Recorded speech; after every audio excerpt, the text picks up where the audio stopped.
Perempuan Platinum Salvete. Hari ini acara in person agak berbeda, penuh warna karena kita ada di CG Art Space, Christiana Gau Art Space. Ini semua adalah lukisan yang ada di art space-nya dia. Dan ini tipikal mahapuan yang di usia ke-61 tidak merasa bahwa dia tua atau dia lansia atau dia jompo, tapi dia ada di usia yang kita katakan usia yang sedang merayakan kehidupan, usia yang setengah penuh dan masih siap untuk terus diisi.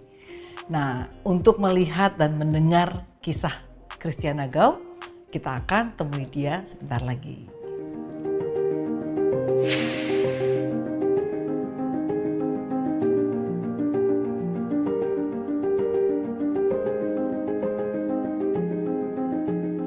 Ya, kita sebelum ngobrol minum kali ya. Oke. Bisa kita mainkan yang pink. Ya aja dulu deh. Ya, Chris, kita udah tadi lihat galeri ya. Terus kan sebetulnya latar belakang kamu kan finance kan, bukan galeri kan. Dan itu dua bidang yang berbeda. Finance itu sangat kaku. Ini mesti begini. Sementara art itu sangat luas, sangat liar. Kenapa bisa pindah? Oh sebenarnya gini, jadi intinya saya mau sekolah, belum tahu tamat SMA gitu kan, ya pengen jadi arsitek tapi belum kesampaian. Terus karena mesti sekolah apply ke luar negeri, aku kosong waktunya setahun sambil nunggu apply diterima, aku ngambil pariwisata. Jadi sempat masuk Trisakti pariwisata hanya untuk jalan-jalan istilahnya. Jadi daripada kosong kan. Nah selama di pariwisata itu ternyata ada kelas accounting, gurunya asik, nggak pernah kan saya dari IPA, jadi nggak mungkin ke accounting kan, karena gurunya asik, jadi aku terpengaruh, wah accounting ini asik nih gitu. Nah akhirnya pas diterima di sekolah di San Francisco, aku ngambilnya accounting finance, gara-gara si guru ini. Ya. Tadi sebenarnya tadi mau arsitek gitu kan. Gitu. Ya. Arsitek masih mending, masih ada art-artnya gitu. Iya, tapi kan, karena si guru ini aku seneng, patokannya dia bagus, ngajarnya bagus, aku kayaknya asik banget gitu. Tapi ya udah akhirnya ngambil accounting, akhirnya kerja di finance. Nah, sambil kerja itu, nah itu jalan ketemu temen yang kebetulan pamannya pelukis, ketemu temen lagi yang suka interior gitu kan. Akhirnya saya ya keliling-keliling sama mereka, akhirnya kepengaruh gitu. Walaupun waktu kuliah pun ada kelas yang saya ngambil art. Kan memang dari sananya mungkin memang ada artnya kali ya, cuman nggak ini. Karena mama saya emang desainer ini, mama fashion. Oh, fashion designer. Dia tapi bukan top orang zaman dulu, dia hobinya memang desain, nyoret-nyoret, gambar-gambar. Mungkin dapat darahnya dari dia, dari mama. Itu usia berapa turning point-nya? Turning dari finance akhirnya mengatakan udah goodbye finance and moving to art, itu usia tahun berapa? Tahun 87 masih tamat, 86 masih kerja di finance sampai 91. Jadi usia 30 sudah mulai terpikir untuk pindah. Ya nggak pindah sih, cuman ya itu karena karena kerjaannya ya sambil ya, intinya kan kita kerja cari duit waktu itu kan. Ya kan nggak dimodalin, masih harus hidup sendiri. Jadi cari kerja ngumpulin duit gitu kan. Terus saya main saham. Jadi sambil kerja pun saya suka main saham. Makanya waktu ketemu Gemala itu saya lagi main saham gitu. Jadi cari duit ini saham, terus beli lukisan gitu. Jadi hobinya memang dari sananya udah ada ke arah sana. Jadi pas pulang ke Indonesia sering ke galeri. Saya beli lukisan, gitu, ngumpulin koleksi-koleksi sampai banyak, sampai tahun 95-96 yang terkumpul itu ada 500-an kali karya seni saya beli itu loh. Dan itu numpuk aja gitu, ada yang dipajang, ada yang di gudang. Ya. Terus? Nah setelah itu kan mikir taste-nya udah berubah. Karya seni yang saya beli dulu sebelumnya mau saya apain sih gitu. Akhirnya ya udah saya buka galeri deh gitu. Nah jadi iseng buka galeri, dikasih tempat di Plaza Indonesia. Nah akhirnya di Plaza Indonesia kalau galeri biasanya kan kalau galeri beneran itu menjual karya seniman tuh konsignasi biasanya. Betul. Jadi seniman diajak ke galerinya konsignasi, jual laku bayar. Kalau saya enggak, jadi yang saya jual koleksi saya. Jadi berbalik banget. Jadi kalau saya udah terjual, saya beli lagi, uangnya saya beli lagi. Tapi jadi malah bukan nambah dikit, sekarang tambah banyak. Tapi itu in a way bagus buat seniman ya, karena dia kan bukan consignment, dia langsung dapat uang tunai kan gitu. Ya karena emang intinya kan aku beli. Betul. Chris, jadi berarti waktu itu parallel life ya, finance tetap jalan, ini tetap jalan. Ya. Tapi pas saya buka galeri tahun 97 itu, pas udah mulai makan waktu banyak, saya berhenti. Oke. Jadi tapi at least sudah siap yang di hidup baru ya. Udah 97 udah buka galeri, tapi main saham masih. Jadi masih punya teman-teman banyak yang minta tolong dimainin. Jadi mereka invest misalnya berapa, ada yang ratusan juta, ada yang eman gitu. Jadi saya, sambil buka galeri saya beliin saham, beliin apa gitu.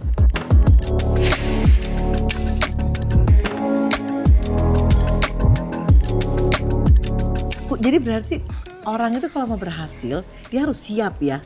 Jadi seperti Chris misalnya, kan ada orang yang mengatakan, I got inspired, bahwa gue mesti melakukan sesuatu. Terus tanpa mikir, langsung set turning point, pindah gitu. Padahal dia nggak siap. In your case kan, masih paralel. Sampai ini siap baru lepas kan gitu. Ya, jadi apakah memang mesti begitu seharusnya? Ya enggak juga sih, mungkin tiap orang kan jalan hidupnya beda-beda ya. Ada yang benar-benar kayak buka usaha harus benar-benar invest dulu ya kan. Kalau saya memang dari itu jalurnya ini lagi, tiba-tiba sebelum buka galeri pun temen gak sengaja minta saya bikinin frame ya kan, dari profitnya yaitu untuk saya bayar rental. Kalau enggak, jadi benar-benar bisnis yang startingnya dari zero. Oke. Jadi nggak ada orang mesti invest sampai MM-an gitu untuk buka galeri. Jadi pelan-pelannya saya emang kayaknya memang kalau saya pelajari hidup saya memang kayak gitu jalannya masih pelan-pelan, nggak bisa sekali buk gitu loh. Jadi mesti pelan-pelan, ada jalannya aja gitu pelan-pelan gitu. Ini menarik ya, ada kata pelan-pelan, berarti mesti ada kesabaran. Tapi juga mesti punya endurance untuk daya tahan untuk tetap. Iya dong, karena itu. Gua mau itu, I'll do it somehow, sometime gitu ya. Tapi ada orang yang merasa punya passion gitu, and I have to do my passion, I have to pursue that tanpa mikir siap atau nggak siap gitu. Balik lagi ke masing-masing individual, dia pilihnya apa. Kebetulan saya ya orangnya memang nggak, dari dulu memang nggak pernah mau mengerjakan sesuatu yang mendadak gitu. Jadi benar-benar yang udah jalurnya gini saya terima, jadi kayak penerima aja apa yang dituntun, nggak pernah melencong gitu. Jadi ketemu ini pas, ketemu seniman oke gitu, ketemu ini buka galeri dari karya yang udah ada, nggak pernah kepikiran saya buka galeri. Itu kan waktu mulai usia 36, sekarang usia 61, berarti sudah hampir 30 tahun ya, melakoni ini 25 kan? 25 tahun lah, 26 tahun. 25 tahun. Itu nggak ada rasa jenuh atau nggak ada rasa kayaknya udah deh, gue mesti cari yang lain lagi gitu. Nggak pernah. Selama 25 tahun? Pernah.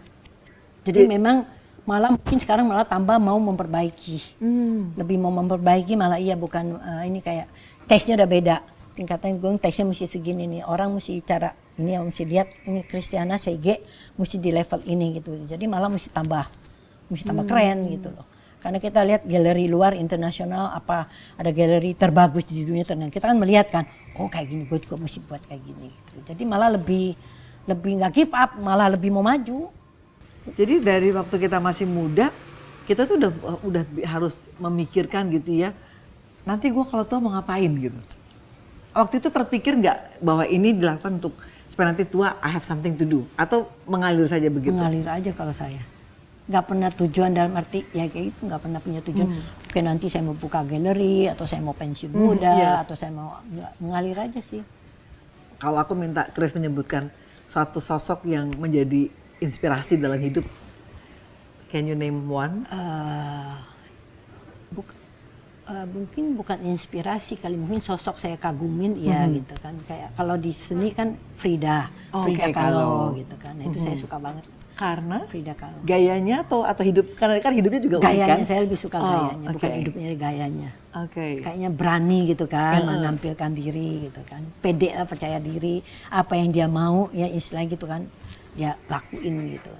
Apakah kepercayaan diri itu bergantung pada apa yang kita punya dalam arti kekayaan ya, gitu? Percaya diri ya mungkin ya kalau aku kebetulan sih aku nggak tahu kalau secara orang-orang lain, tapi karena dari kecil saya dari umur 5 aja udah independen banget gitu, yang dilepas. Ini dari kecil, mungkin dari umur kecil pun aku dilepas aja gitu. Mau jalan mungkin jalan sendiri, mau berenang juga didorong aja di kolam renang sama nenek saya, dilempar aja gitu. Jadi memang didikan mungkin dari lingkungan keluarga yang membuat saya mandiri dan melakukan hal apapun ya salah tanggung sendiri, luka urusin Bertanggung jawab sendiri jadinya. gitu. Jadi mau nggak mau kan kita belajar kan, oh kalau ini harus benerin diri sendiri. Jadi mungkin dari situ jadi ya mungkin kalau dari orang tua yang sangat mengatur anak jalannya anak itu mungkin membuat anak tidak percaya diri kan. Tapi kalau emang udah dilepas begitu emang mau nggak mau.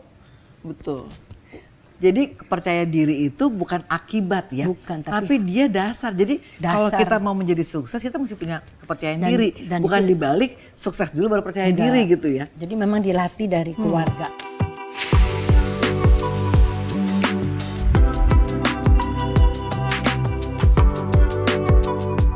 Dia kayak bubble gum ya. Iya, kayak bubble kan, kayak karet. karet. Ini dilipat pun katanya digulung pun nggak masalah. Oh, kalau kanvasnya Ya, digulung. kalau misalnya ada orang luar negeri mau beli terus saya gulung, nggak akan mau rusak karyanya. Padahal kan timbul kan, ini timbul. Yoga, padahal yoganya mah di dalam rumah. Tapi aku masukin ke laut gitu, seolah-olah dia lagi yoga di laut. Padahal aslinya dia yoga di tanaman, di halaman rumah. Jadi kalau kita bilang perempuan platinum ya, usia kita kan kami bilangnya perempuan platinum. Iya. 50 ke atas, 60 ke atas itu platinum. Nah, ada yang bilang perempuan platinum tuh kadang-kadang nggak percaya diri. Jadi merasa, aduh gue udah tua, umur gue udah 50, udah 60 gitu. Itu kepercayaan dirinya tuh memang rapuh karena pendidikan juga Iya, mungkin ya. karena masa lalu.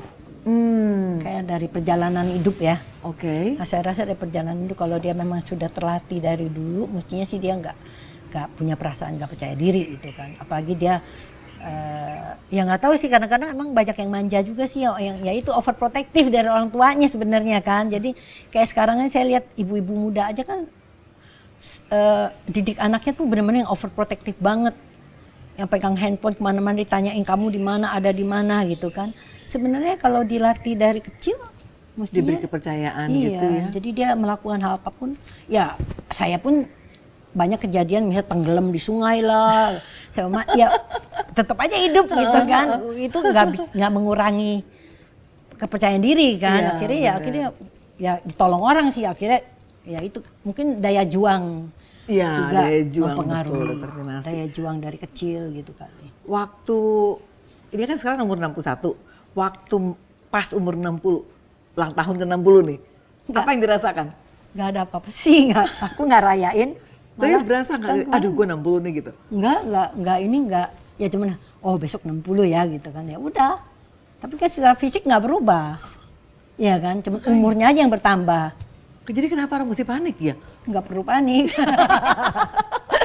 Nggak perlu Makanya panik. saya bilang, apalagi dengan zaman sekarang mungkin ya saya bilang tadi, mungkin retire nanti umur 70 malah saya pikir ya. Iya. 50, 60 sekarang masih pada 60 muda-muda. kita masih bisa lari 10 kilo. Iya. Betul, masih bisa pilates, masih bisa yoga. Iya. Jadi 60 tuh kayaknya masih muda deh. Jadi kalau ada orang perempuan gitu ya masuk umur 50 langsung mulai merasa nggak pede nih, gue udah umur 50 tahun, kerut gue bertambah gitu. Kayaknya Nggak perlu. harusnya nggak begitu ya, Iya, nggak harusnya begitu, ya. Ya nggak perlu.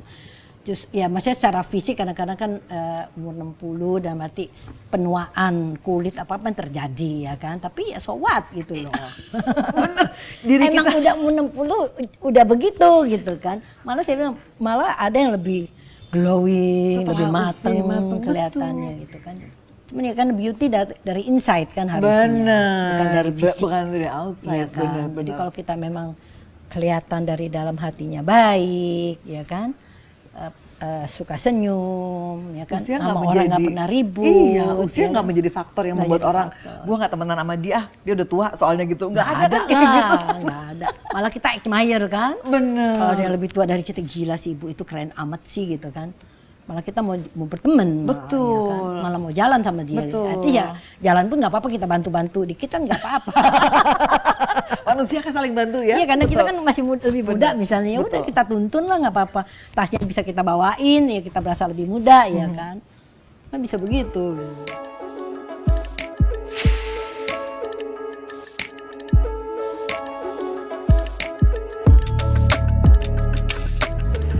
Sejak usia 30-an Christiana Gau sudah tahu dia akan menjadi apa.